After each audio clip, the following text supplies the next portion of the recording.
John Morgan is the author of a collection of essays and 8 collections of poems, including The Hungers of the World, new and collected later poems, recently joined its companion volume, The Moving Out.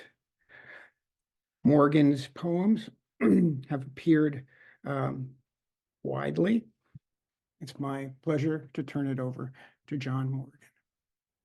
Thank you, Ron, and thanks for all that you've done for with the Alaska Quarterly Review and for the literature of Alaska and the whole country, really. And thanks to Danny for her technical support for the reading.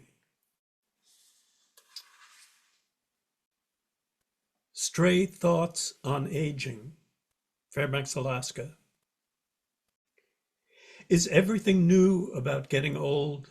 Spring and the melting snow, friends dropping away, they sift underground or washed by the wind, they circle the earth. Their names, like chalk on a blackboard, pose the daunting equation of loss. Yesterday, I biked past the old Beer and Gun Club, rechristened Hogwarts, to the edge of the slough where it joins the big river. No bridge for miles, but a flagpole with pennants to summon a boat when somebody needs to cross.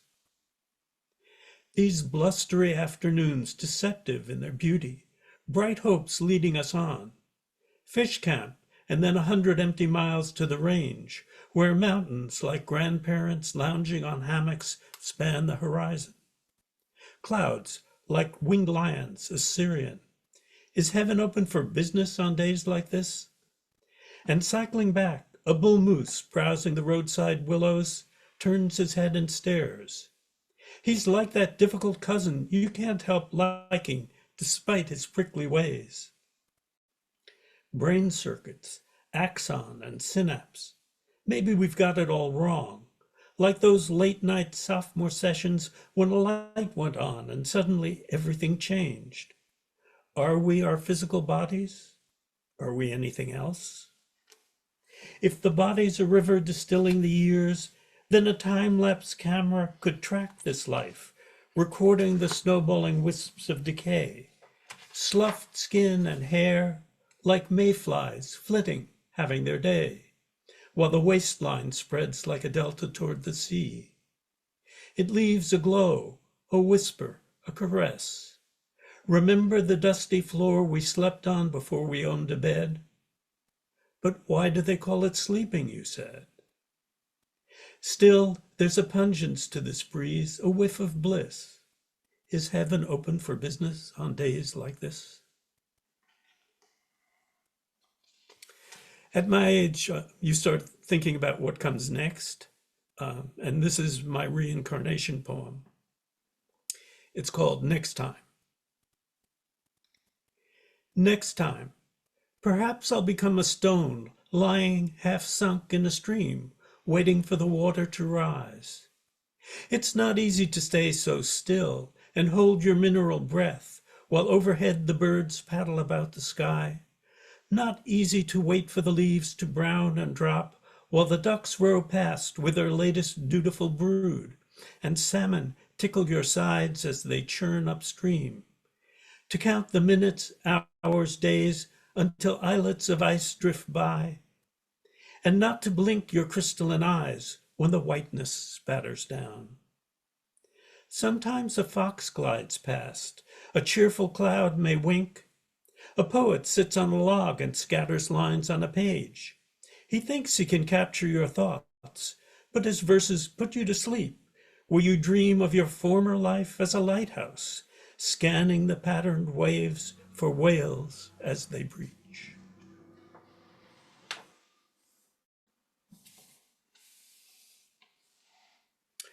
This next poem is spoken in the voice of me as a 4-year-old. Confessional.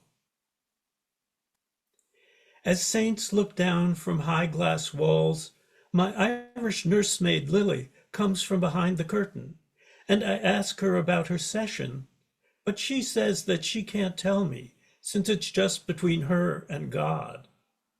So while she kneels and says her hails, I mill around the empty church and find a baby Jesus with every part of him showing. He stands on a stone column, which tells how important he is to the people who come here, like Lily, to confess, light candles, and mumble their requests to God, and his mother Mary, too. But we don't believe that crap, my brother told me, since we're Jewish. Though what we do believe, I'm not quite sure. A metal bowl sits at Jesus' feet, and in the bowl are nickels, dimes, and quarters. But one coin is much bigger than the rest and bright and new. It's heavy in my hand and has a bell on it, plus words that I can't read yet. It must be worth a bundle, so I'm thinking I could stick it in my pocket, which I know that would be wrong. But maybe I could hide it in my closet or the sock drawer. What are you doing? Lily says behind me. Johnny, put that back.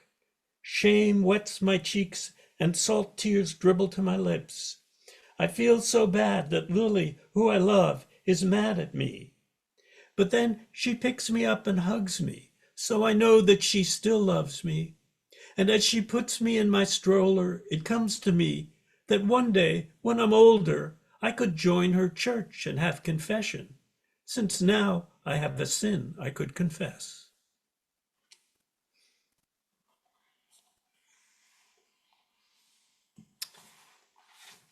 During my time at Denali National Park, I kept a journal, and from the journal I wrote a number of poems.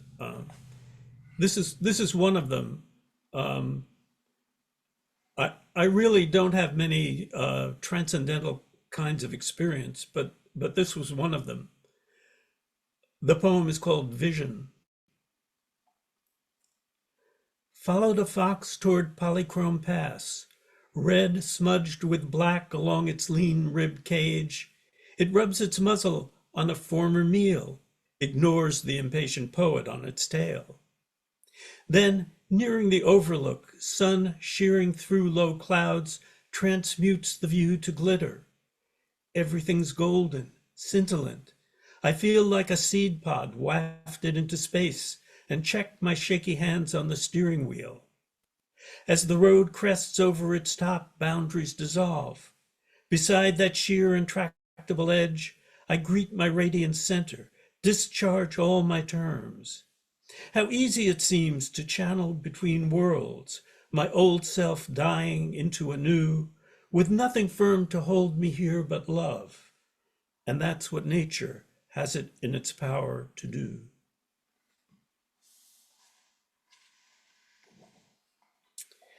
Another Denali Park poem. This one has the title of my book, The Hungers of the World, as part of a stanza.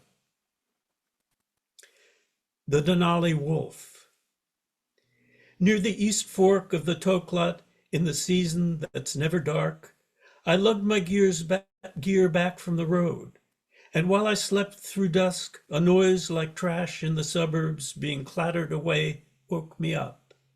When I stuck my head out of the tent flap, the hoofed creatures were gone. But what I saw at eye level, like a fury sculpted in ice, brought me to my knees. Once I'd wanted to paint a canvas, some huge fanatical blue, where the hungers of the world could settle and be soothed. 10 feet away, ears pricked, nose flaring, the silver-gray pursuer stared me in the face. Then, sensing I wasn't prey, whirled off along the river, and I watched him shrink to a point in imaginary time, fleet as the fastest athlete I'd ever seen in my life. The poems I've been reading are from my latest book, The Hungers of the World. These are my latest poems. It's a companion to another volume, The Moving Out, which is my early poems, together, complete poems. And they were published by Salmon Poetry. I'm going to read a very early poem. This one I wrote in graduate school. That was back in the 1960s, a time of the Vietnam War. One of the pretty well-known sayings at the time was "make love, not war." That forms the basis of this poem. Spring afternoon. We have fallen on the mattress like foot soldiers in soft mud, the enemy making off with our boots and automatics. Bright butterflies grow from the head of my wife, and my right hand holds 3 caterpillars as we lie now in a forest. The sun is silent, like the silence surrounding the alarm clock. Light-winged insects fly up to a white ring in the top leaves. Their green shadows spatter through ferns and on our faces. But the war returns like daybreak. Tanks move in throwing flames, and we retreat into trees. My wife, as a tree, her lower branches caught by fire, buds explode into dogwood, cherry blossom. Then bells begin to sound, and we run toward a schoolhouse at the wood's edge. Elsewhere, men race for air raid shelters. We dive into foxholes. We duck behind mushrooms. They are shooting back. Kiss me. My skin is burning, burning.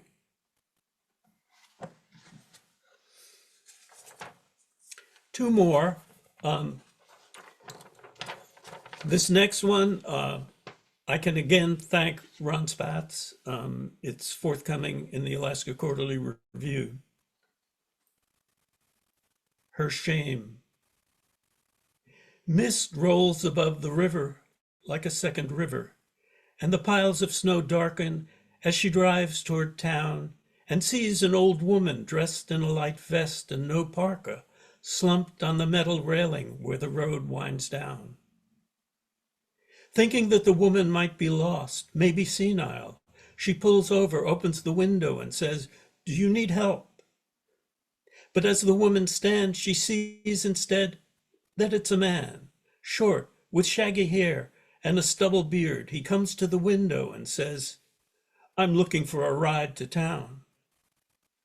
In these rough times, it's her rule never to pick up strangers. So she says, "Oh, sorry, I'm not going there just now," and pulls away, confused at how her good intentions went awry. And at the bottom of the hill, shame overtakes her like a massive truck looming in the rearview mirror as night comes on. This last poem is based on a theory of the German philosopher Friedrich Nietzsche. He believed that in a universe that is finite in space and infinite in time, everything will have to recur. It'll take a long time, trillions of years, maybe more, but at some point, we'll all be back together again. I'll be reading this poem, and Friedrich Nietzsche will have forecast. Psalm after Nietzsche. That day is coming soon when our people, all the cousins, pets, children, will begin to disperse like the insects of summer after the petals fall. And where do they go, those bees, those dragonflies? Into the soil where they break into pieces, a wing, an antenna, a thorax, absently dreaming of spring, as the long cold settles over them, their buzzing and sipping forgotten. And a great age passes, like those lumbering eras we learned of in grade school, or the unbelievable time it takes to make a star and its planets and evolve a living world, all gone to ground. And trillions of years slip by in silence under the earth. But then, one day, one millennium, a gentle humming, and something oozing, gripping, reaching, this relentless longing toward light, urgent, fantastic. It could happen. Thank you. Thanks again to Ron and to Danny.